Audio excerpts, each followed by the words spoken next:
Imágenes se pueden encontrar más cosas y a donde no llegue la voz llega la sugerencia y la evocación. Veréis que me propongo hacer un pequeño recorrido, algo informal, desde el mar a la montaña, contando cosas, y luego me iré embarcando en asuntos más globales. Y aunque hay una parte que ya os aviso de la charla que tiene tintes un poco tristes y de diagnóstico un poco duro, luego la charla remonta. Espero que remontéis conmigo con la charla. Fernando, dime, ¿un micrófono más fuerte, más pegado? Sí, utiliza este, por favor, porque Sí. sé que se va... Vale. Me puedo quedar sin pilas. Vale. Así mejor, ¿no? Muy bien. Vale. Bueno, vivimos en un momento en el que los cambios se suceden a gran velocidad. Y el cambio en el ser humano provoca nostalgia de otros momentos. Y en concreto, los cambios en el medio ambiente reciben un nombre particular, relacionado, afín a la nostalgia, pero que se denomina solastalgia. La solastalgia la acuñó este filósofo australiano, ahí lo veis rodeado de toda esa vegetación que a él, como muchos de nosotros, nos encanta, ¿no? El término solastalgia viene a reunir ese conjunto de trastornos psicológicos más o menos profundos, más o menos suaves, que se producen en una población nativa que conoce un lugar y que ha visto los cambios destructivos en su territorio, sean consecuencias directas o no tan directas de las actividades humanas. Es, de alguna manera, haber vivido en un sitio así y luego pues que ocurran cosas como esta. Este tipo de cosas despiertan unos ciertos sentimientos de tristeza, de añoranza, que en ocasiones pues tienen alguna profundidad más de ansiedad, depresión, etc., ¿no? Millones de personas están experimentando cambios muy profundos en el ambiente en el que han nacido, en el que han vivido mucho tiempo. Pensemos en los millones de personas que viven al nivel del mar, incluso en zonas costeras, ¿no? Aquí tenéis un pequeño mapa de la distribución en los primeros 100 kilómetros de costa, cómo hay zonas, por ejemplo, en el Mediterráneo, pero por supuesto en todas las zonas tropicales, donde en esos primeros 100 kilómetros de costa viven 70 millones de personas o más. Hay una gran concentración de personas que viven a nivel del mar y en zonas costeras. Y estas personas, han o habéis visto muchos cambios en ese ecosistema tan importante, tan valioso, que muchas veces pensamos que es como infinito, ¿no? El mar tiene un horizonte muy lejano y pensamos que es infinito y nos retorna a veces mucho de lo que le hacemos, ¿no? Incluso el propio modo de vida de mucha gente que vive a nivel del mar se ve directamente amenazado. Ya es un paso más que la solastalgia, que es esa melancolía por unas cosas que estaban mejor hace 20, 30, 50 años, sino que directamente se amenaza tu propia vivienda o tu vida más esencial. Fijaros, en la cumbre del clima número 26, la que hubo en Glasgow, después de la de Madrid, hace apenas un par de años, el presidente de Tuvalu, una pequeña isla, un país que poca gente ha oído hablar, en mitad del Pacífico, hizo un comunicado directo desde su isla. Su isla, la altura máxima son 6 metros, y el mar lleva mucho tiempo invadiendo todo su territorio. Pidieron asilo político a Australia y, bueno, algo muy característico del ser humano es que en los momentos difíciles no somos muy solidarios y no les aceptaron. Ahora Tuvalu lleva ya trazas de ser el primer caso en el que realmente un país demanda a otro por cambio climático. En concreto, Tuvalu ha demandado a Estados Unidos porque se están quedando sin tierra. Hace ya décadas que, por ejemplo, sus antepasados flotan en el mar libremente porque los cementerios pues están invadidos por el mar y la situación es bastante angustiosa. Y aunque sonríen porque tienen siempre muy buena actitud, la verdad es que estas islas, como muchas otras zonas someras en el planeta, están experimentando un profundo desafío a su modo de vida y a su paisaje y a su territorio, ¿no? Hay, con asistencia de la ciencia y a veces simplemente con la asistencia de la sensatez, soluciones basadas en la naturaleza y, por ejemplo, en muchas zonas tropicales como estas islas del Pacífico, permitir que se recuperen los manglares o los arrecifes de coral son barreras naturales a ese mar que puede entrar directamente hasta la cocina si no tenemos esas barreras de protección. Hay otras tecnologías, otras cuestiones que también en paralelo se están intentando poner en marcha, pero normalmente esas otras cuestiones requieren más inversión, más músculo financiero, cuando aliarse con la naturaleza suele ser bastante eficiente y bastante económico. Todos hemos oído hablar, y desde luego el presidente de Tuvalu era uno de los testimonios en directo de la subida del nivel del mar. Hace 20 años parecía una broma, bueno, unos pocos milímetros, ¿a quién le importa? Ahora ya sabemos que son bastantes centímetros y que si vives en una zona con una costa muy tendida, pues el mar se va comiendo la playa. Y quizá más que el nivel del mar, lo que nos debe preocupar, y a los científicos nos preocupa, es el desbordamiento marino, que tiene que ver con el nivel del mar. Pero ahí en esa gráfica veis la relación entre el desbordamiento marino, que es el número de horas al año en el que el mar está fuera de su sitio, con el nivel del mar. Claro que hay una relación positiva. Cuando el nivel del mar sube, pues el número de horas al año que el mar está fuera de su sitio aumenta también, pero aumenta de forma exponencial, aumenta rápidamente, aumenta más rápidamente que lo que puede indicar solamente los milímetros de subida del nivel del mar. ¿Por qué es eso? Porque el desbordamiento marino no solo tiene que ver con el nivel del mar, sino con otras cosas que están afectadas por el cambio climático, como son la velocidad del viento. Ahora hemos tenido unas tormentas de velocidades inusuales, se han batido varios récords más, pero además también las diferencias de presión, las corrientes marinas. Estos son otros aspectos que el cambio climático está alterando y por tanto se vienen a sumar o a multiplicar con el nivel del mar para generar un mar que cada vez está menos donde debía estar o donde tradicionalmente estaba. Pero no os preocupéis, porque tenemos las leyes. Las leyes vienen a protegernos. Esto no siempre nos acordamos, pero tenemos una ley de costas. ¿Qué dice Europa sobre la ley de costas española? Que es insuficiente, que no protege. Pero sobre todo lo que dice no solo Europa, sino nosotros mismos, es que no lo cumplimos.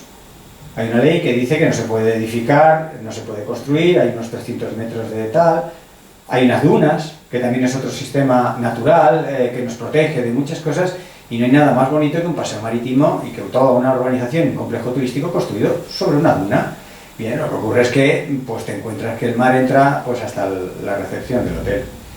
Esto es lo que está haciendo el ser humano, pone unas leyes que son insuficientes y encima no las cumplimos. Bienvenidos a la especie Homo sapiens. El tren del Maresme es un tren muy pintoresco. Aquí tenéis también otros trenes costeros, no sé si van tan cerca de la costa, creo que no. Pero el tren del Maresme, que va entre Barcelona y Gerona, por todo el litoral mediterráneo, es un tren que claramente está mostrando el cambio climático. Ya nunca debió construirse donde se construyó, pero en aquellas épocas, hace ya muchas décadas, pues se veía como muy interesante ir cerca del mar y ver por la ventanilla pues, el Mediterráneo. Ahora veis que hay que rehacer la vía un día sí, otro también, porque realmente pues el mar está demasiado cerca y más que lo va a estar. Los puertos. El 90% de los puertos, de los grandes puertos españoles, no están pensados para el mar de hoy. No estoy hablando de futuro, sino de el mar de hoy ya no se corresponde con los grandes puertos ya construidos. Por suerte, estos puertos se hicieron pues, digamos, con una fortaleza extra, con unos refuerzos extras y con unas construcciones más sólidas de lo que el mar de aquel entonces requería, pero no están, por ejemplo, orientados a muchas de las corrientes que ahora predominan. La altura de ola ahora es mayor de la que fueron diseñados. Por supuesto, las velocidades de los vientos y de las corrientes también han aumentado y los puertos sencillamente no están a la altura de los mares de hoy. Y nosotros lo que hacemos, hablo de nosotros en un sentido, bueno, ya me entendéis, ¿no? Ninguno de nosotros participamos en estas cosas, las vemos un poco a veces atónitos y a veces las hemos normalizado. La mayoría de los grandes puertos españoles que no están preparados para el mar de hoy, en lugar de prepararse para el mar de hoy y sobre todo para el de mañana, lo que hacen es triplicar, duplicar, extender sus zonas, sobre todo que tienen intereses mercantiles, comerciales, ¿no? Aquí tenéis el ejemplo del puerto de Valencia, que triplica su superficie de contenedores y amplía la zona de cruceros. Bien, Valencia, como nos queda un poco en la otra punta, pues nos podemos meter un poco con ellos, pero ya veréis que luego cuecen habas en todos los sitios. Tenemos la huerta valenciana, la huerta, un ecosistema muy humanizado, que Blasco Ibáñez en su día pues lo relató muy bien en sus novelas, que está al lado de la ciudad de Valencia y por tanto tiene una gran presión, pero se ha ido recuperando, se ha ido conservando y está en un equilibrio bastante interesante entre la naturaleza y las intervenciones humanas, con el río Turia por el medio, etc.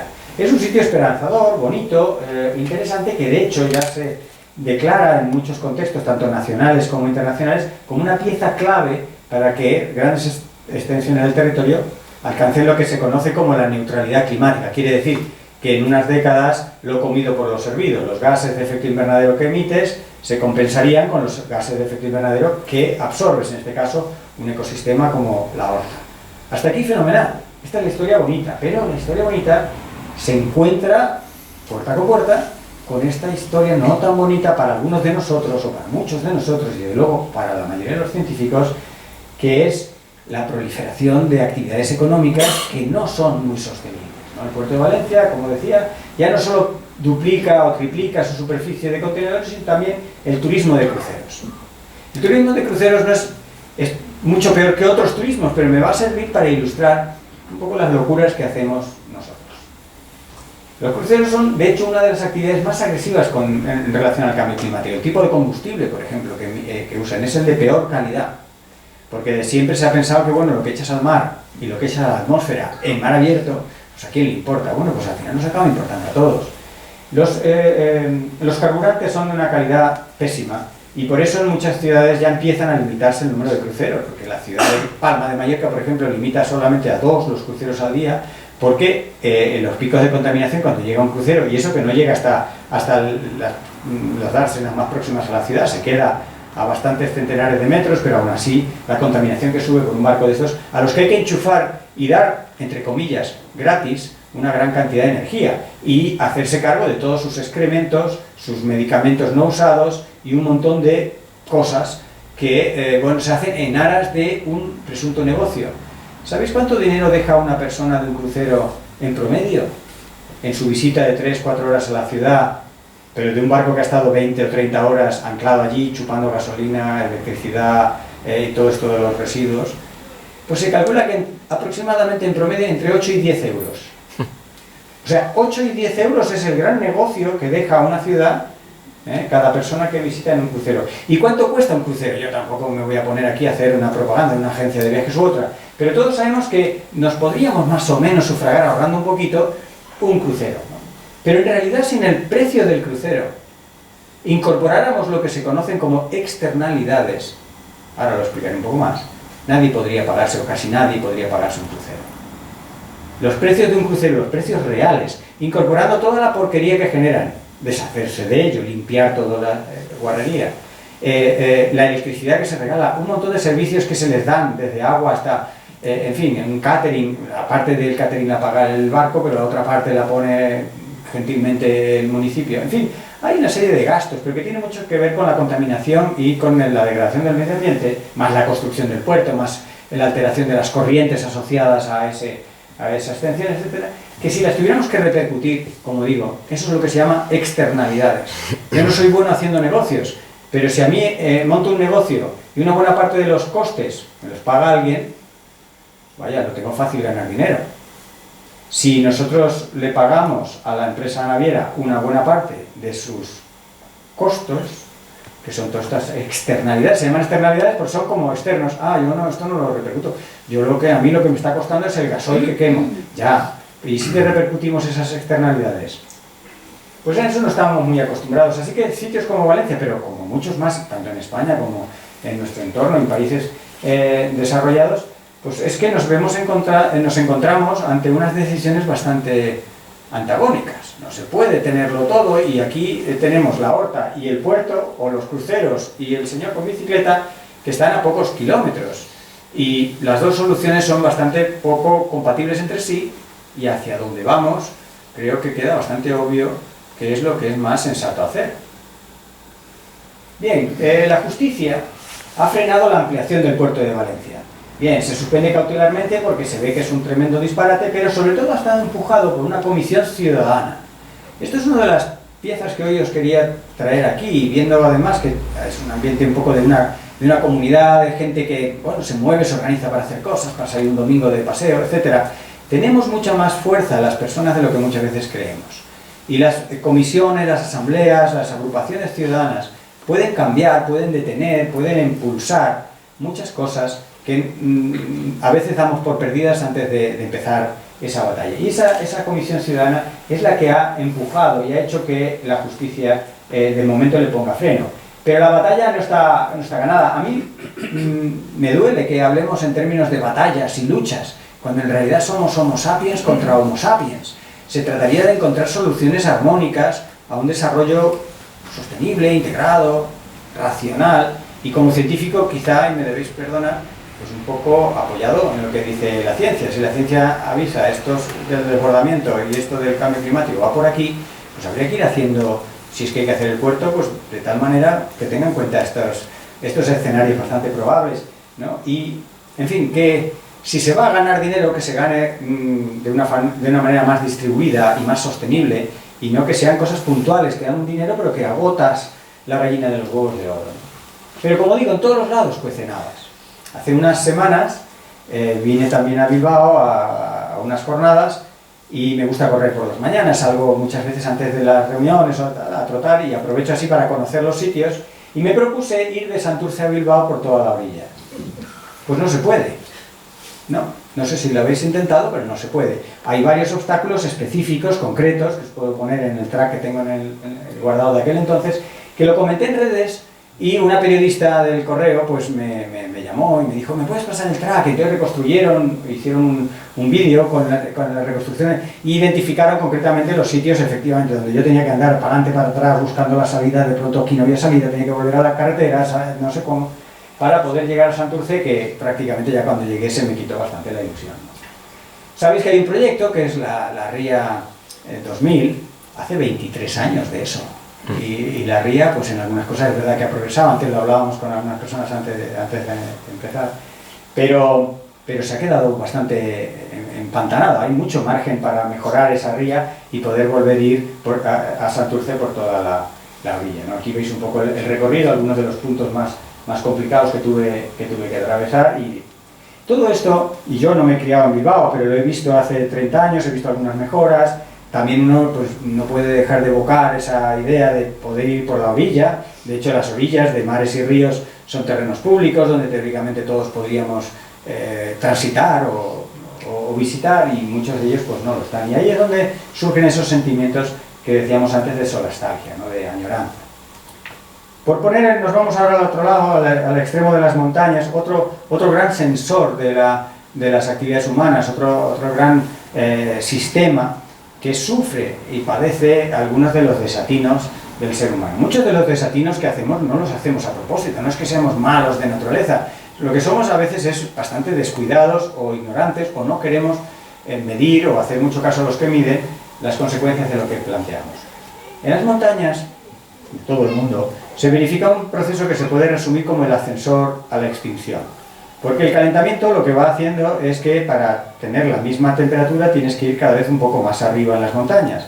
Lo que hace 50 años estaba, pongamos, a 600 metros, hace 10 estaba a 900, luego a 1100, y gradualmente uno va subiendo a las montañas. Bien, podría parecer algo anecdótico, decir, bueno, pues mira, pues qué curioso, antes lo hacíamos a 600 metros, ahora lo tenemos que hacer a 900. Bueno, pero fijaros la forma que tienen las montañas. Esto es una perogrullada en la que muchas veces no caemos. Es prácticamente piramidal, lo cual quiere decir que por cada X metros que subimos es un montón de metros cuadrados de superficie que perdemos. De tal forma que todos los organismos que se desplazan montaña arriba buscando zonas más frescas a las que estaban acostumbrados se van encontrando cada vez con menos superficie, se tienen que apiñar en menos hectáreas.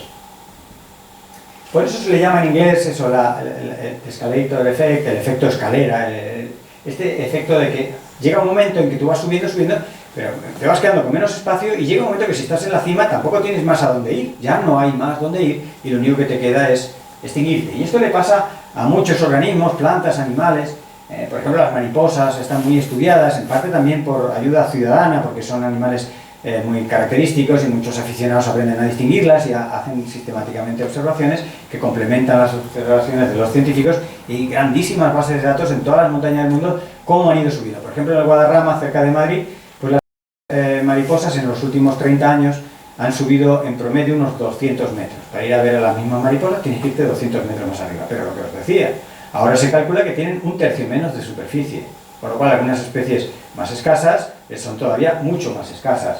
Hay un montón de efectos en las poblaciones que se quedan en zonas bajas que no tienen fácil conectarse hacia las zonas altas o que además en las zonas altas no solo sube digamos hay mayor altitud y bajan las temperaturas, sino también cambia la pendiente, la pedregosidad y otra serie de cuestiones que algunas especies no se adaptan y se quedan restringidas en las zonas bajas, en un clima que no es el suyo, y finalmente esas poblaciones pues, no tienen una gran viabilidad. Y luego hay otra cuestión, disculpad que hay algunas en inglés que las he sacado de alguna conferencia, pero se entienden bien, y la idea que intento transmitir esta imagen es las conexiones. Los organismos están conectados y no todos los organismos respondemos igual ante un cambio. Por ejemplo, las mariposas, muy bien, pero las mariposas requieren de una planta para alimentarse, sobre todo en la fase de larva, la planta nutricia. Si la planta nutricia no responde al calentamiento igual que la mariposa, empiezan a desconectarse. Una viaja más deprisa montaña arriba que la otra y se pierden esas conexiones. También habrá predadores, por ejemplo, la bubilla y otros, que tendrán otra respuesta probablemente diferente a la de las propias mariposas, con lo cual las poblaciones dejan de estar reguladas por un predador y así en cadena se van perdiendo relaciones que se han establecido a lo largo de millones de años porque uno de los integrantes de esas relaciones reacciona más que otros integrantes y se van desacoplando en el espacio. Esto también tiene consecuencias características para las especies endémicas que quedan como relictas de otros climas. Los abetos, por ejemplo, ¿no? Tenemos al hermano grande del grupo, que es el abeto blanco, que domina en toda Europa, pero luego tenemos una serie de especies de abetos que fueron quedando aislados en los sistemas montañosos, por ejemplo en todo el norte de África, también en el sur de la península ibérica, el pinsapo, que muchos quizá hayáis oído hablar, pero hay también en Italia, en Grecia, en Turquía, distintas especies del mismo género, del género Abies, son abetos, pero abetos que han quedado aislados. ¿Por qué? Por un clima que se ha ido haciendo más cálido y seco, y estas poblaciones son ya genéticamente distintas, pero no tienen a dónde ir, y se han quedado recluidas en las montañas, que allí han encontrado condiciones parecidas a los que antes pues, tenían en extensiones más amplias. Hay una extinción que pasa más desapercibida, y es una extinción que tiene que ver con cuestiones más genéticas, porque cuando desaparece una especie pues es bastante obvio, pero cuando una especie se mezcla con otra, o cuando una población de zonas bajas se mezcla con una población de zonas altas, hay una pérdida también de diversidad y de riqueza biológica. Aquí tenéis un ejemplo de lo que ocurriría con poblaciones de una especie, de otra especie, y unos híbridos que aparecen en determinadas zonas. Es uno de los mecanismos. Otros mecanismos son simplemente de desplazamiento de las poblaciones del sur, más cálidas, o de las zonas más bajas, más cálidas también, que van desplazando a las especies o poblaciones adaptadas a las zonas más frías. Así que se van perdiendo adaptaciones, se van perdiendo poblaciones, se va perdiendo diversidad genética.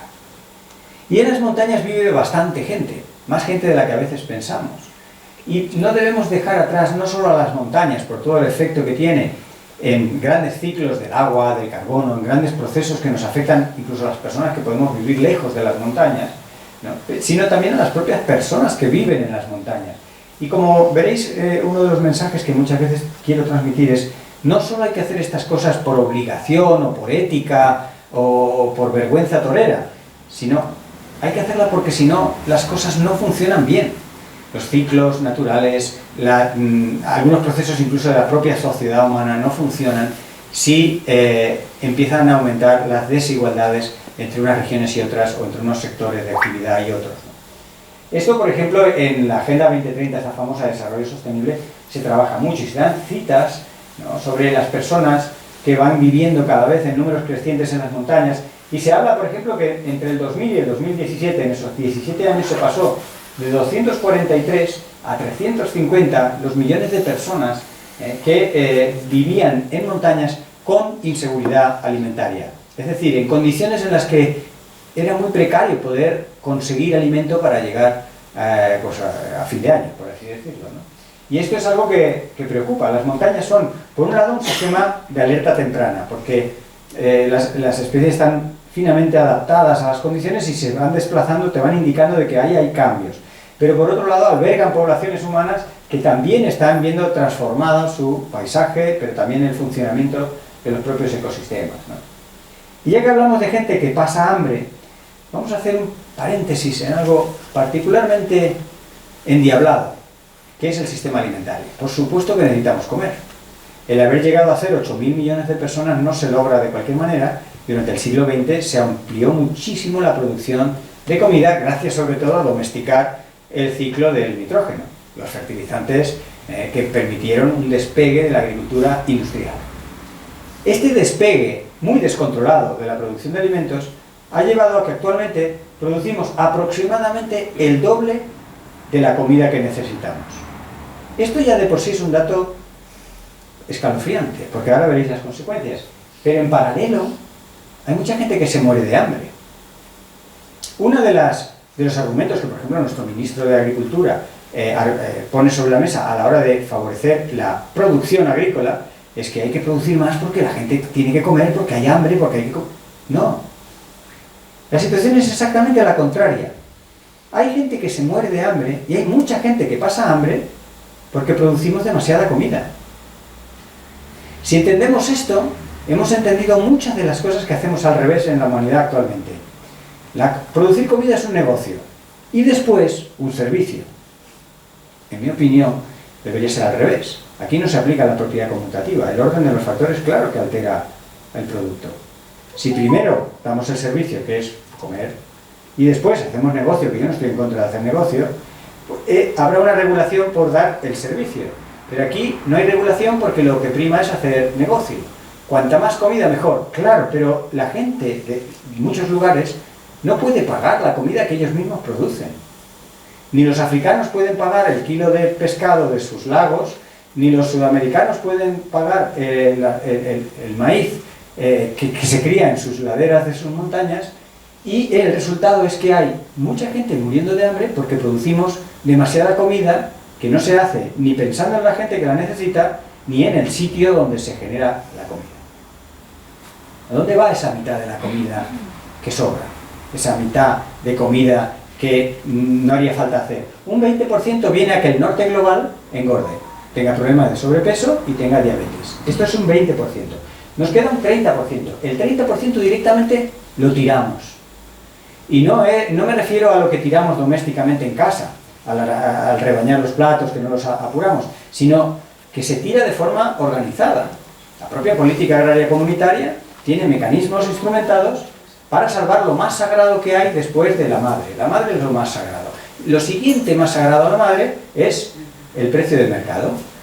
Entonces, para que los precios del mercado del tomate, del pimiento, del calabacín o de la chuleta no bajen de determinado nivel, si se produce mucho, se tira.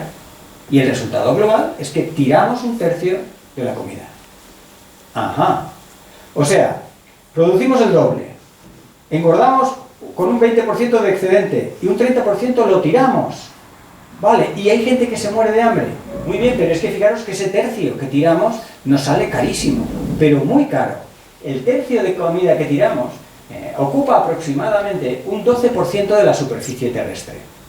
Es decir, ocupamos una superficie terrestre equivalente al de todos los parques nacionales, parques naturales, zonas protegidas, que son en total un 15%, pues ocupamos un 12%, casi la misma cantidad, en plantar plantas o criar animales para tirarlo.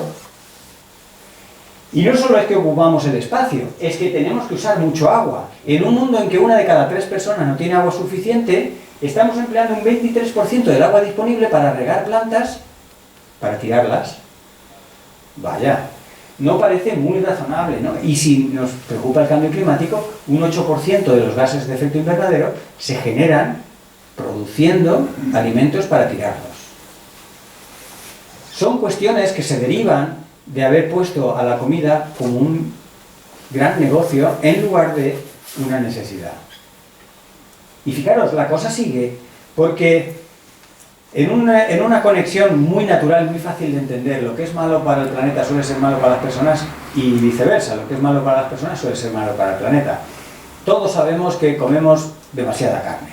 No significa que nos tengamos que hacer vegetarianos. Entre una cosa y otra está la virtud, ¿no?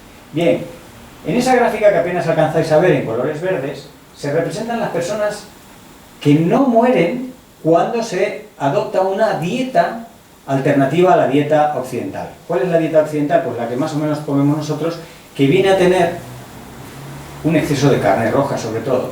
Para que os hagáis una idea, comemos en un día la carne que deberíamos comer en una semana, más o menos, en promedio.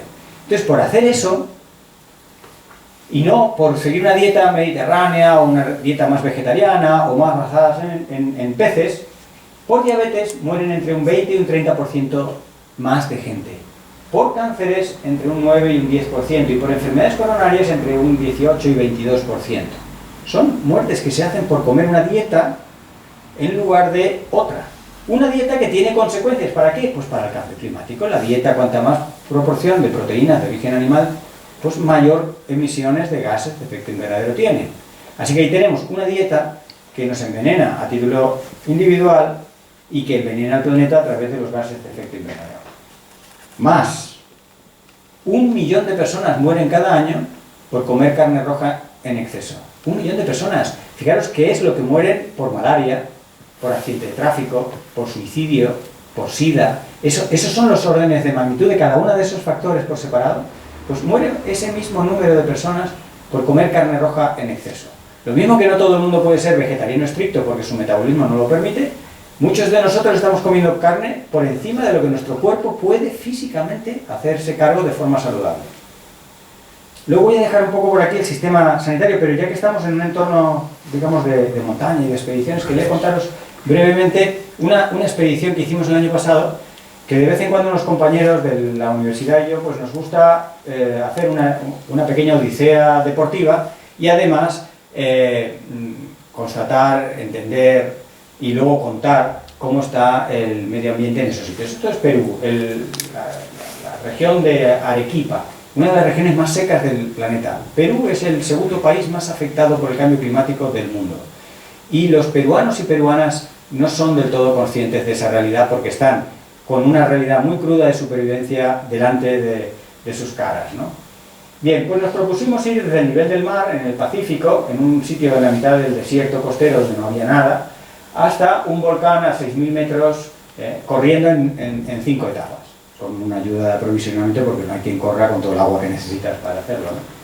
Bien, pues en eso pasamos, fijaros, hay un punto Majes, no sé si lo alcanzáis a ver, en esta zona de aquí, que esto no debería ser así de verde, debería tener este color desierto. ¿Por qué es verde? Es verde porque se riega. Claro, no es el único sitio del mundo donde regar un desierto da mucho dinero. Lo hacemos en el campo de Cartagena, se ha hecho en el mar de Salton, se ha hecho en el mar de Aral. Muchos mares han dejado de ser mares porque el agua se usó para regar y muchas zonas desérticas, si queréis, el mar de Salton en California es un caso ya extremo, hay esta película, también lo hay del mar de Aral. De hecho, Isabel Coixet ha hecho una película brillante sobre el mar de Aral. Sitios muy desérticos donde el agua permite un milagro económico. Hace calor, hay sol, tú traes agua, aquello crece, pero exponencialmente. ¿Qué ocurre? Pues que la contaminación por fertilizantes, la sobreexplotación del agua, es explotar unas décadas, un recurso insostenible y dejar una zona absolutamente contaminada e inservible para las siguientes generaciones. Y eso se está haciendo en Majes y para más dolor se está haciendo en buena medida con capital español. Pobre. España, como tantos países de nuestro entorno, no aplica fuera de sus fronteras su propia legislación ambiental. Algo que muchos científicos estamos reclamando y que muchos periodistas y gente del mundo de la comunicación están denunciando activamente. De tal forma que Alemania, España, Francia, Holanda, Estados Unidos, Japón, no tendrían que poder hacer fuera de sus fronteras lo que ellos mismos han acordado por razones ambientales no hacer dentro de sus fronteras. Pero nos vamos a terceros países y allí pues hacemos lo que se pueda. Parte de ese agua viene de derivar en un proyecto faraónico el agua de un afluente del Amazonas. Si recordáis una geografía básica, el Amazonas tira aguas para allá, que es donde está el Atlántico. Bueno, pues se deriva desde más allá del final de esta fotografía un afluente del Amazonas para regar el desierto y para ponernos aguacates y mangos todo el año a los europeos y norteamericanos que nos gustan comer fuera de temporada cualquier tipo de fruto, incluyendo por supuesto los tropicales. Aquí me veis en alguna de las arenas y en estas arenas, si no las riega y trae muchos agroquímicos, pues logras criar todo tipo de cosas, ¿no? Esto es uno de tantos insensatos milagros que cuando volvimos un poco espeluznados de esta expedición, pues empezamos a recopilar con algunos periodistas como Rosa Tristán esta casuística que, como digo, se ha ido repitiendo en muchos otros desiertos del mundo, donde llegamos y decimos, si pudiéramos traer agua aquí, tenemos el negocio de los panes y los peces. Pues eso es, ¿no? Uno de los países más afectados por el cambio climático corre, a veces inconscientemente, a veces conscientemente, pero de forma suicida, a su autodestrucción, apoyado por capital extranjero, porque ellos mismos no podrían ir tan deprisa. Pero esto, como decía antes, se cuecen habas en todos los sitios. Las montañas están amenazadas en muchos lugares, por razones más o menos escabrosas o interesadas, pero muchos habréis oído hablar de este megaproyecto de una conexión entre estaciones de esquí que buscaba, entre otras cosas, pues ampliar la superficie esquiable en una zona de Pirineos con un gran valor natural, con un gran valor geológico, una de las zonas de mayor valor paisajístico, que se conoce como la Canal Roya, y que todos los pronósticos muestran que no va a tener nieve, ya no tiene suficiente nieve, como mucho para un esquí de travesía, pero no para estas grandes instalaciones de esquí alpino, porque no va a haber nieve. De momento se afanan con cañones, pero es pan para hoy, hambre para mañana. Pues, por suerte, una vez más, en movimientos ciudadanos se organizan y en lugar de detenerse en que no se haga esa instalación, directamente proponen crear todo un parque de la Nayet, que es uno de los picos más emblemáticos de esta zona, y bueno, de momento se ha conseguido frenar este disparate, pero siempre está la amenaza de la especulación y del dinero fácil en proyectos de este tipo, que si veis lo que van teniendo en común es que hay un capital que se propone multiplicarse a base de dejarnos a la humanidad sin algo que es de todos, sea la montaña, sea el mar, sea un recurso como el agua. No hay nieve y menos la habrá, y apenas es negocio hoy, así que menos lo va a ser en el futuro. Esto se aplica a muchas zonas de montaña. Para que os hagáis una idea, hay 21 lugares en el planeta donde se han celebrado deportes de invierno. Bien, las famosas Olimpiadas de invierno. A finales de siglo solo quedará uno en el que se podrán hacer.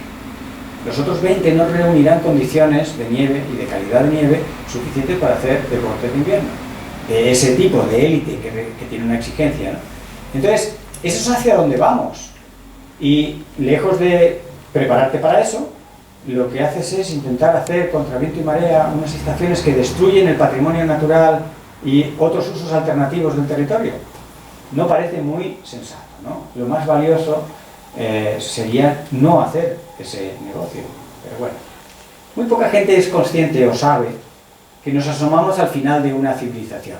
Más o menos un final abrupto, más o menos próximo, pero lo que menos sabemos es que a pesar de que hay muchos responsables de que esto sea así, en realidad no hay nadie al timón. Nadie está gobernando esta nave, que podemos llamar planeta Tierra, hacia ningún lado. Esto va un poco a golpes de iniciativas regionales, gobiernos, etcétera, ¿no? Pero globalmente hemos convertido lo que es un planeta vivo en un sistema masivo de producción. Esto lo resumen así en estas palabras Nystrom y otros de un instituto de resiliencia en Estocolmo, que analiza grandes números globales, que nos da cifras un poco del planeta. Y esto, que para algunos es un motivo, podría ser hasta casi un motivo de orgullo, no, somos un sistema masivo de producción, ¿no? Pues tiene consecuencias, claro que tiene consecuencias. ¿Cómo no va a tener consecuencias, siendo todos los que somos la tecnología que tenemos? Y una de las maneras de ver las consecuencias, la ciencia lo cuantifica a través de lo que se conoce como límites planetarios. Los límites planetarios son condiciones para que nosotros estemos dentro. Son condiciones físicas, químicas y biológicas para que los humanos tengan cabida en el planeta. Somos una especie que vive toda la noche, y como están toda la noche antártica, ¿no? Como es tan grande, requiere más meses que otros pingüinos en desarrollarse. Lo que vemos, sobre todo el año pasado y es que la ciencia se ha quedado bastante corta en esto del cambio climático. Es decir, la ciencia apuntaba en la buena dirección, buena en el sentido correcto, no de que sea positiva, diciendo va a pasar este tipo de cosas, pero nos hemos ido quedando un poco cortos. ¿Por qué nos hemos quedado cortos?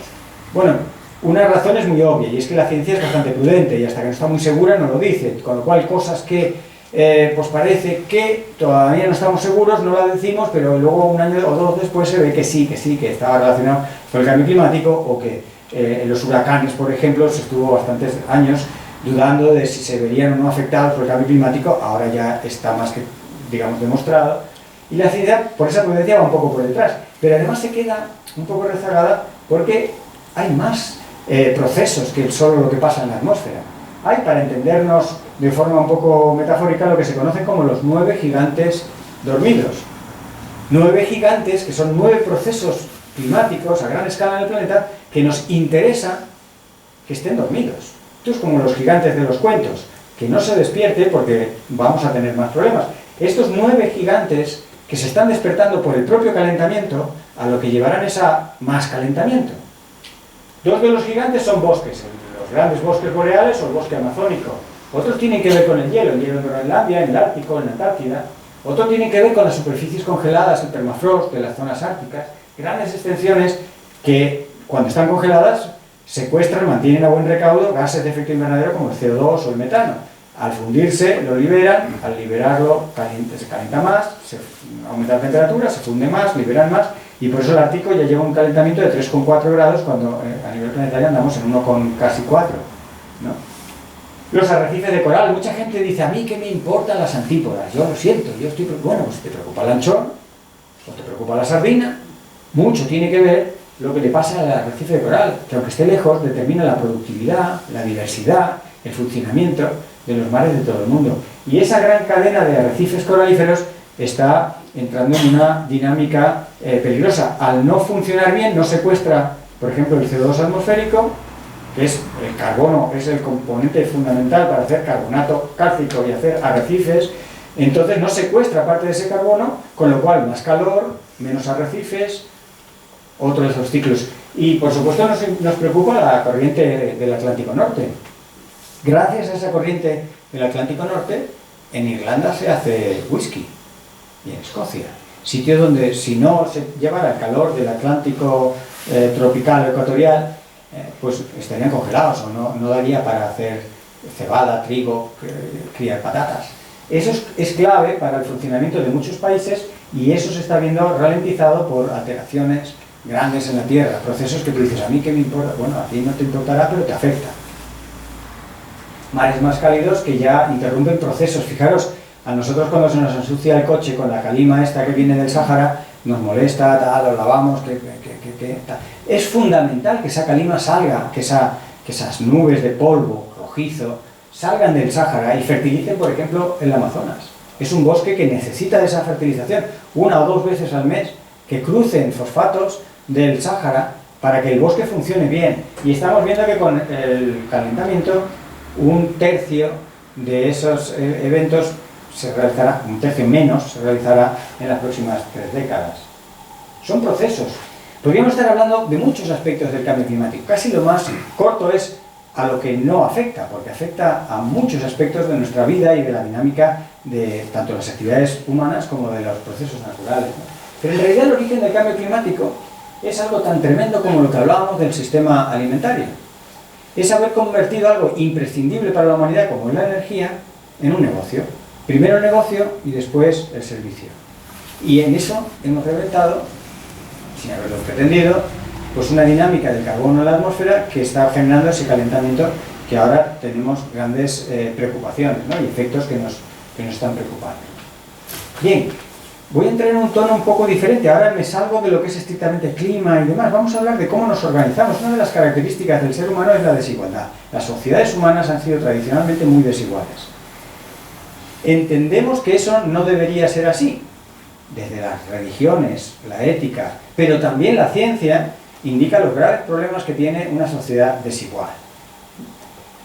Pero el caso es que lejos de disminuir aumenta. Desde la COVID a esta parte el número de personas que tienen muchísimo dinero ha disminuido porque tienen mucho más dinero. Los ricos son cada vez más ricos y cada vez hay más pobres. Hasta el punto de que, por ejemplo, un 1% de la humanidad actualmente genera la mitad de las emisiones. Un 1% nada más. En el 99 generamos el resto, la otra mitad, ¿no? Y se calcula que en el 2030 emitirán 30 veces por encima del límite que habíamos acordado en París, de no rebasar de 1,5 grados de calentamiento, que era ese límite de seguridad, uno de esos límites planetarios que en lo climático nos permitía mantenernos. Pues ahí tenemos a un 1% de la humanidad poniendo en riesgo a todos, incluyendo a ellos mismos, claro, porque nadie escapa del cambio climático. La desigualdad, como digo, no para de crecer. Desde la COVID esta parte ha crecido exponencialmente.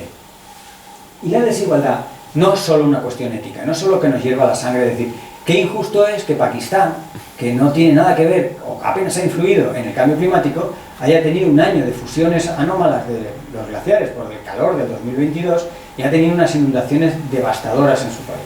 No tienen músculo financiero ni infraestructura para hacer frente a esas grandes tragedias que ellos mismos apenas han contribuido a que se generen.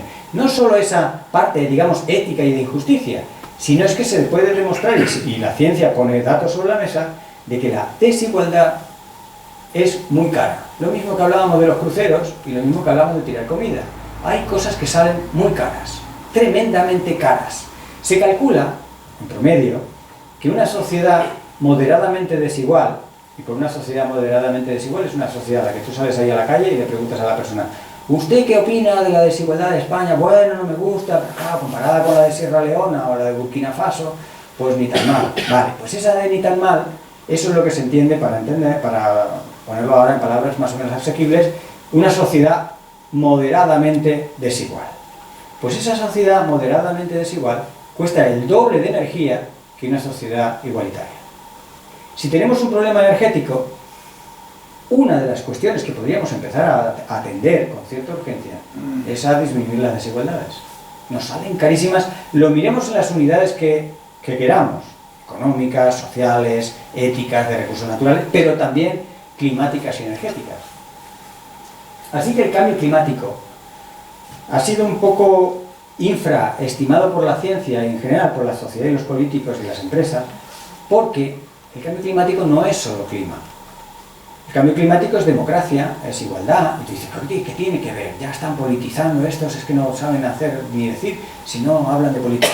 Pues claro que tiene que ver, porque se puede ver esa conexión, y hay un artículo que salió el año pasado, este gráfico que ahora os contaré un poco, que parecen así de colores, parece un dibujito de Walt Disney, en realidad debajo de cada uno de esos hay un montón de datos reales que se pueden ver en la publicación original en Proceedings of the National Academy of Sciences, una revista muy prestigiosa, un trabajo de varios autores.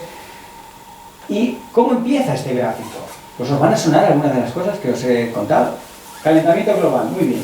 Sube el nivel del mar. Bueno, el nivel del mar genera mortalidad, también genera problemas de disminución de recursos. También el calentamiento provoca eventos extremos. Los eventos extremos provocan conflictos internacionales, no hace falta que lo recuerde. También mortalidad, desplazamientos, migraciones, fragilidad de los estados. ¿Pero cómo? Sí, claro, fragilidad de los estados. Fijaros, un dato escalofriante es que el 40% de los jóvenes, hay que definir qué es un joven, a mí me han llamado joven y a un par de mujeres esta mañana, cuando han entrado aquí también les han dicho, chicas, pasad, hay que definir qué es joven. Bueno, pues para este trabajo se definía joven 30 años.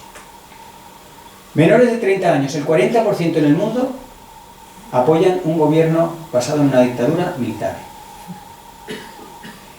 Esto no debe sorprendernos. Los jóvenes han visto fracasar las democracias. ¿Por qué han fracasado las democracias? ¿Por qué no las usamos? ¿Qué le pasa a nuestra bicicleta cuando la dejamos en la terraza sin atender 3 años? Que cuando la vamos a usar está oxidada. Pues eso le pasa a la democracia, de no usarla. Vamos a votar una vez cada 4 años y pensamos que eso es tener una vida democrática, ejercer vida, hacer actividades, ¿no? Y vosotros no sois para nada representativos, porque vosotros, como yo, como muchos, nos movemos, nos inquietamos, nos hacemos en organizaciones, en clubs, pero mayoritariamente la sociedad o no tiene tiempo, no tiene ganas, o las razones que sean, pero el caso es que no ejercitan la democracia. Y entonces la fragilidad de los estados provoca ¿qué? Fallos en la cadena de suministros, y todo esto revierte otra vez en el cambio climático, porque al final son sistemas de vasos comunicantes. Si una sociedad compuesta por 8.000 millones de personas no funciona bien, eso por supuesto que tiene consecuencias en la calidad del aire, en la calidad del agua, en muchos procesos naturales, en la biodiversidad. Pues claro que tiene. Y eso afecta al cambio climático y el cambio climático afecta a eso. Bien, os voy a contar, ya me voy acercando al final, os voy a contar una historia verídica pero imposible. Veréis, estas cosas son las que a mí me hacen muchas mañanas pedir el cambio de especie. Yo he pedido oficialmente que ser de otra especie, pero no me hacen caso. Tampoco tengo muy claro qué otra especie, pero casi cualquiera me parece más honesta, más razonable que el ser humano. Esta historia verídica empieza de esta manera.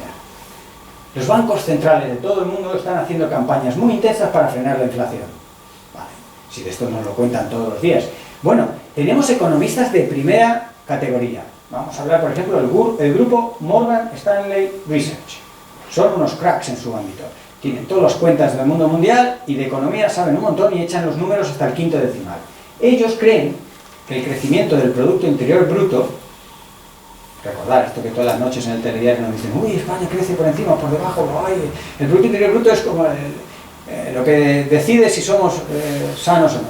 Bien, lo digo con cierta ironía, luego veréis cómo esto no es en absoluto así.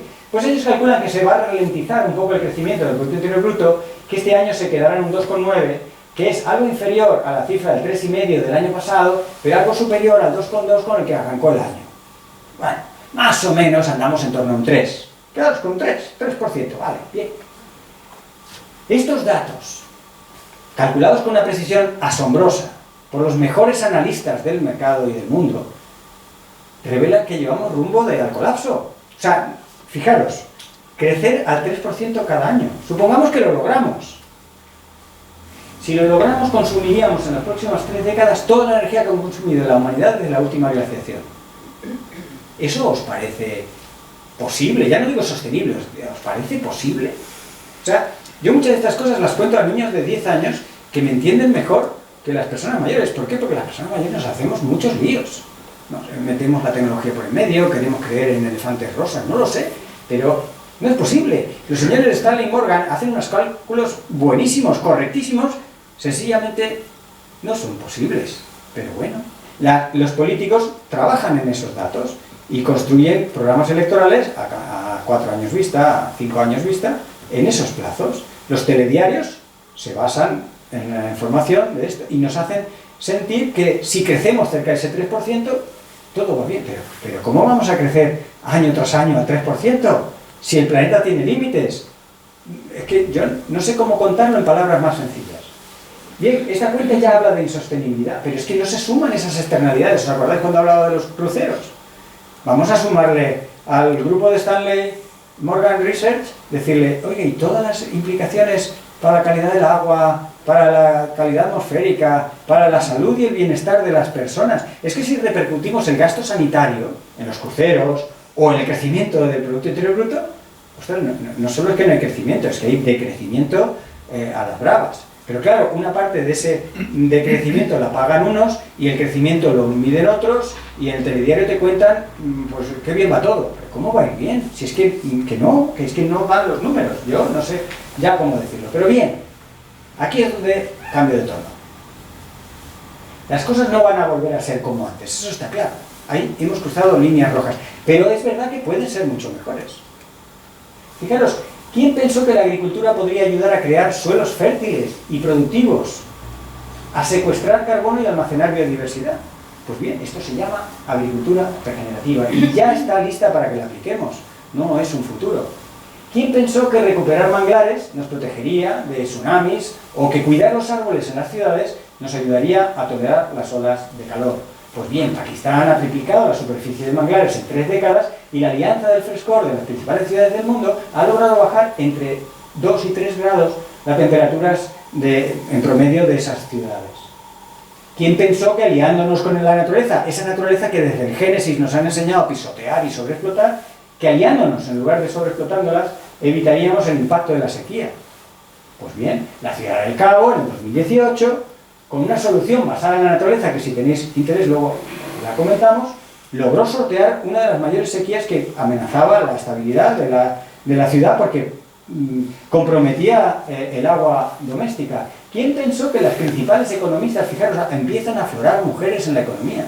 Este año la primera mujer premio Nobel de Economía, que no hay premio Nobel de Economía, pero lo más parecido a un premio Nobel que hay en economía, lo ha ganado por primera vez una mujer a la que se la entiende. Por primera vez empieza a haber economistas que dicen cosas que se entienden.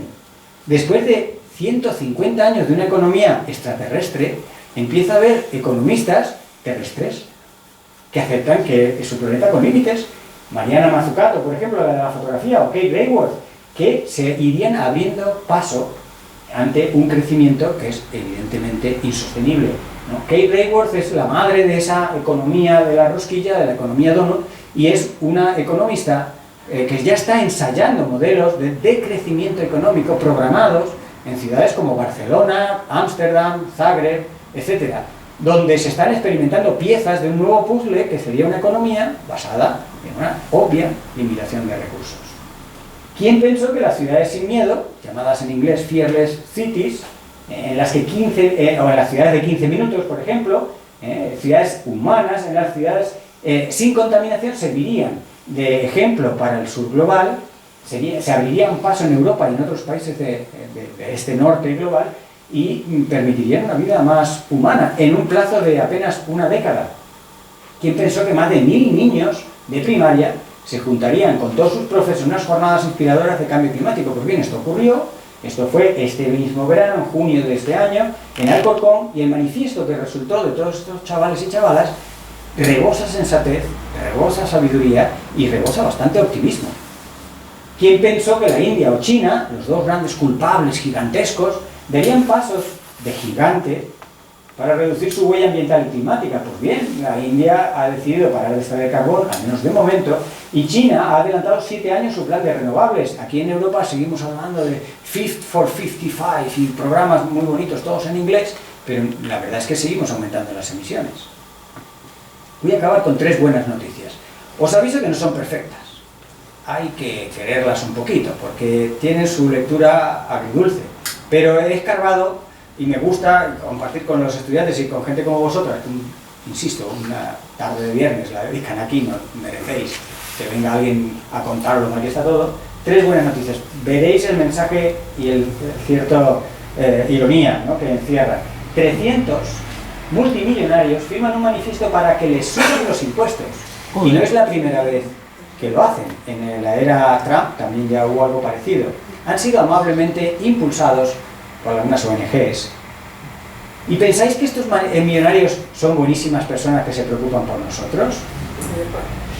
O sea, ¿por qué piden que les suban los impuestos? Indudablemente porque ven que peligra su propio patrimonio. Porque están entendiendo cosas que hemos dicho hoy, de que nadie escapa al cambio climático, etcétera, etcétera. Que si la sociedad es muy desigual, hay fallos funcionales que se traducen en problemas de eficiencia energética, etcétera, etcétera. Lo han visto. Por eso esta noticia es un poco agridulce, porque ellos en realidad quieren poner o que se les quite más dinero a través de impuestos para mantener el sistema que les permita seguir siendo millonarios. Esa es la parte menos alegre, pero al menos no se han escondido debajo de la mesa y se señalan a sí mismos como buena parte del problema, ¿no?, del pequeño problema que tenemos con el clima y con otras grandes cuestiones ambientales. Las Naciones Unidas, como segunda noticia así un poco positiva, demuestran que una vez más, revisando los datos, podemos limitar el calentamiento de la Tierra a ese 1,5 grados que se estableció hace ya 8 años en el Acuerdo de París, y que es posible y que el único obstáculo está identificado. Es político. Ejercemos todos de políticos y este obstáculo igual lo vamos mejorando. Tercera cuestión, la Agencia Internacional de la Energía acaba de crear una coalición de más de 30 países, entre los cuales está España, porque al final son personas, y las determinadas personas del gobierno de España saltaron a esta iniciativa como algunas otras, y el caso es que esta coalición, que va creciendo y va sumando, se propone multiplicar las renovables en 6 años por 3, reducir el consumo de energía, reducir el consumo. A mí me gustaría que redujeran la producción, pero bueno, algo es algo, y aumentar la eficiencia. Ya podríamos hablar de la paradoja de aumentar la eficiencia, pero al menos van en una dirección positiva. Eso sí, fijaros, la última es quizá la que más me gusta, que las petroleras paguen. En este caso, lo que nos gustaría es que las petroleras dejaran de hacer petróleo, que tendría algún que otro efecto secundario difícil de organizar. Mientras se logra algo así, de momento las fugas de metano por gestionar el petróleo, por sacar el petróleo de sus sitios, que lo paguen ellas. Que pongan mecanismos para evitar esas fugas de metano, que son ni más ni menos que el 6% de las emisiones globales.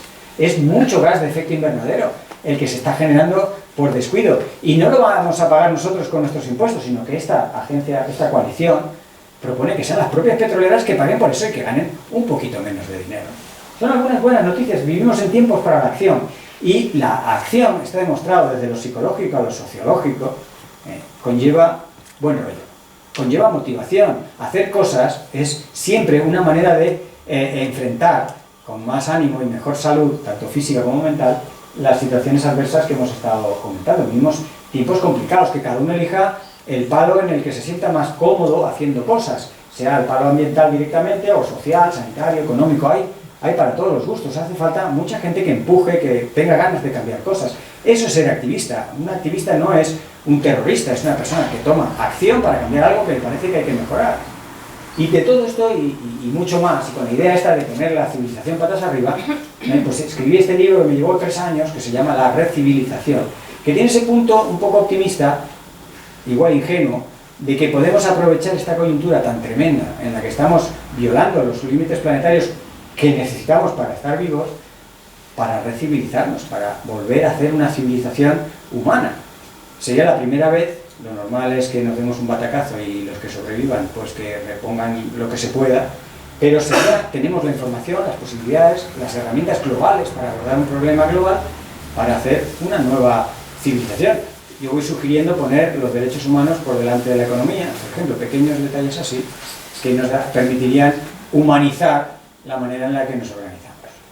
Y, como digo, sabemos hacerlo, podemos hacerlo, la cosa es si queremos hacerlo. Así que, como última conclusión de todo esto, es que muchas veces, y por eso estoy encantado de estar hoy aquí y todas las veces que haga falta, no entendemos del todo el lío en el que estamos metidos. Creo que cuando se vaya entendiendo más y mejor, todos seremos un poco más valientes, más decididos y diremos, ostras, pues hay que hacer cosas. ¿Y qué dicen que hay que hacer? Pues este tipo de cosas, por ejemplo, ejercer la democracia, organizarse, proponerse mejorar desde el sistema sanitario educativo hasta, por ejemplo, nuestra relación con la propia naturaleza. Muchas gracias.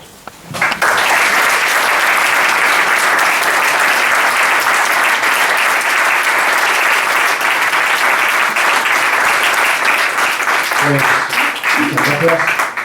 Si todavía tenéis fuerzas, yo estaré encantado de charlar. No sé qué planes, ahora ya tú la intendencia la llevas, como haya que llevarla, pero yo encantado de continuar.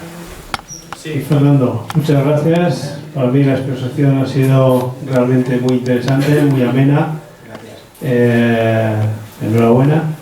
Si tenéis alguna pregunta, os dejo el micro para pasarle a Fernando, para preguntarle a Fernando. ¿Alguna cosa? Aunque sean comentarios, reflexiones.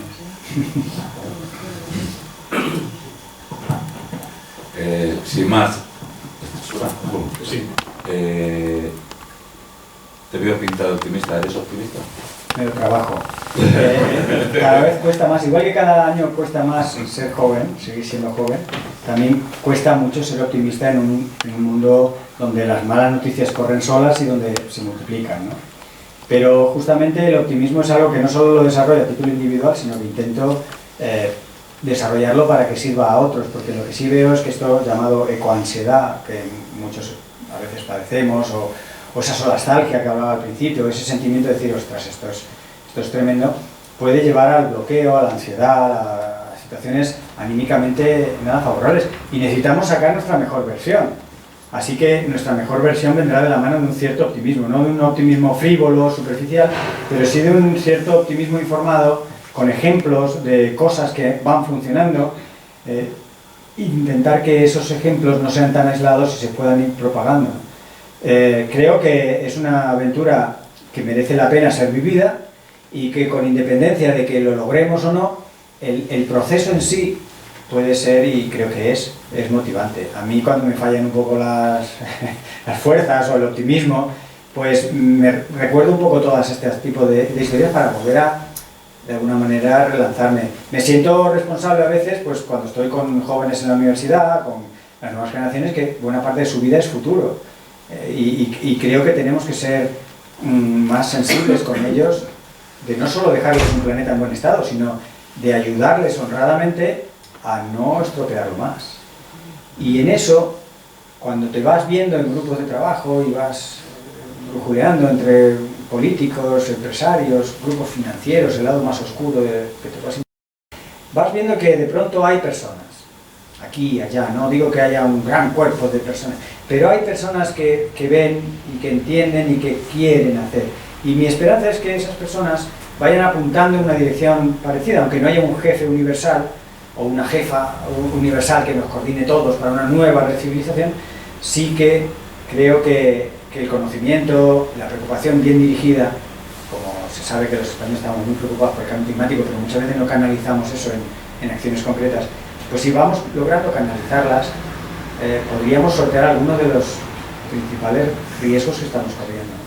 Y en eso construye un poco el optimismo. Siendo científico no puede ser, oh cielos, todo fantástico, maravilloso y tal, ¿no? Porque lo mido, porque lo veo, pero sí creo que se pueden hacer cosas. Hasta el último día del último momento algo se podrá hacer y vale la pena intentarlo, y a partir de ahí pues intento contagiar eso, y al que quiera pues le doy algún dato y alguna referencia y algún informe, y tira, que te doy, estudia y aplica el ejemplo de la Ciudad del Cabo o lo que...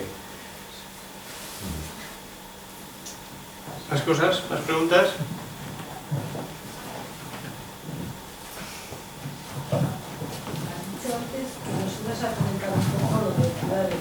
Ah, lo de Ciudad del Cabo no me quería alargar mucho, pero es una idea muy interesante, y yo la contaba de teoría hasta que tuve un estudiante de propio Sudáfrica, en la Carlos III, en una que doy un máster, y le pregunté si lo estaba contando bien, porque yo lo contaba de leer informes, e incluso hay algún documental bastante interesante en inglés, pero que se entiende bien. ¿Qué le pasa a la Ciudad del Cabo? Forma parte de ese 1% nada más en el mundo en el que el clima es mediterráneo. Es rarísimo. El clima mediterráneo es que hace calor y sequía a la vez. Esto solo ocurre en un 1% de la humanidad, de la superficie terrestre, y la Ciudad del Cabo está ahí. El caso es que iba enfrentando cada vez más una sequía, sobre todo por un derroche, un mal uso del agua, que se iba haciendo cada vez más escasa, y esa combinación le puso contra las cuerdas, concretamente al año 2018. Hicieron un llamamiento global de proyectos para frenar o hacer, en fin, plantarle cara a esa sequía tremenda que iba a venir ya en el 2018, que veían venir y que de alguna manera querían corregir. Por supuesto que hubo una larga lista de proyectos de desalinizadoras, trasvases, grandes obras hidráulicas, todas las grandes cosas estaban sobre la mesa. Pero una gráfica muy sintética del asunto es cuánto agua trae cada proyecto y cuánto dinero cuesta cada proyecto. Pues al final, el proyecto que más agua traía y que proporcionalmente menos costaba era un proyecto basado en la naturaleza. ¿Qué proyecto era ese? Pues era erradicar especies de plantas exóticas invasoras. Muchas de ellas eran pinos, otros eran otros arbustos que dilapidaban el agua en toda una gran cuenca, de la cual pues, se hacía uso del agua la Ciudad del Cabo.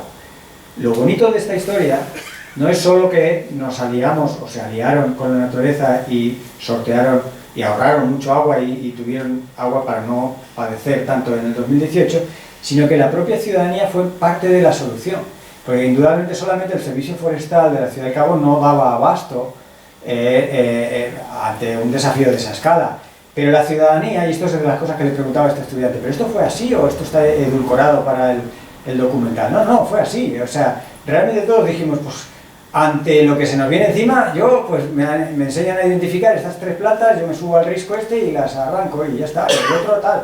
Y entonces se formó una relación que yo creo que es muy esperanzadora. Si antes hablábamos de optimismo, pues son esos ejemplos que te cargan un poco, porque dices, si a la naturaleza en cuanto dejas de machacarla se repone muy bien. Lo hemos visto desde los accidentes nucleares hasta cualquier abandono de actividad muy intensa de explotación. Entonces, por un lado, la naturaleza tiene un gran músculo si la dejas, y por otro lado, la gente, cuando se siente identificada con una solución, con una estrategia, con una campaña, puede hacer grandísimas cosas y se siente feliz haciéndolo. No es solo que puede hacerlo como si fuera un castigo divino, no, sino que lo hace con positividad y con ganas, y dicen, ostras, pues mira, gracias a nosotros sorteamos la sequía del 2018. Es un ejemplo muy interesante. Ya digo, buscar en internet referencias y documentar más, pero hay más casos de eso. Yo los colecciono, y si las fuerzas me acompañan, lo querría poner en un libro dentro de unos años de ejemplos positivos, que yo con algunos de ellos los comento con los estudiantes para ver hasta qué punto son generalizables o son muy locales, o en fin, diseccionarlos un poco, pero en primer lugar recolectarlos, ¿no? Y hay ejemplos de, por ejemplo, el salmón del Pacífico, que sabéis que ha habido mucha controversia porque todas las presas en los ríos impedían a los salmones volverse. rompieron algunas de esas presas, al final los beneficios económicos de un nuevo salmón compensaban con creces los beneficios hidráulicos. En fin, hay ejemplos de procesos de reconciliarse con el mundo en el que vivimos que dan resultados. Y yo personalmente los colecciono, porque los necesito, porque como hay muchos ejemplos de todo lo contrario, pues para contrastar un poco. ¿Más? ¿Alguna pregunta?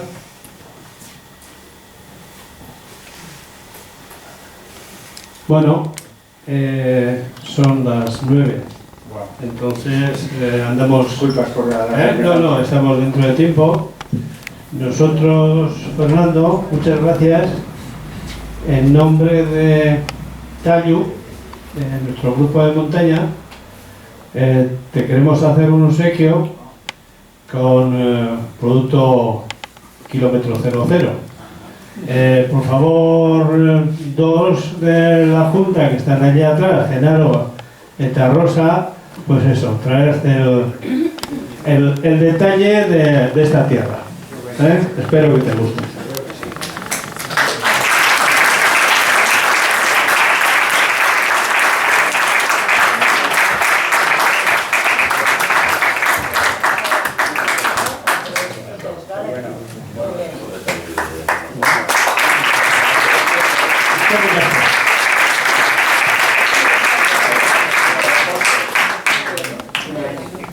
Para la foto, no lo hacéis.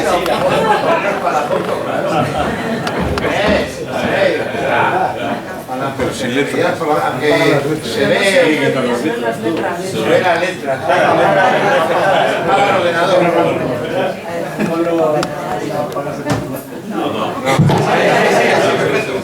Ahora sí. Bueno, ahora se te ven así. Ay, muy bien.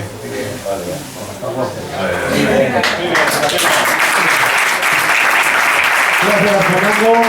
Gracias a todos por haber venido a esta charla. Eta hurrengo arte. El domingo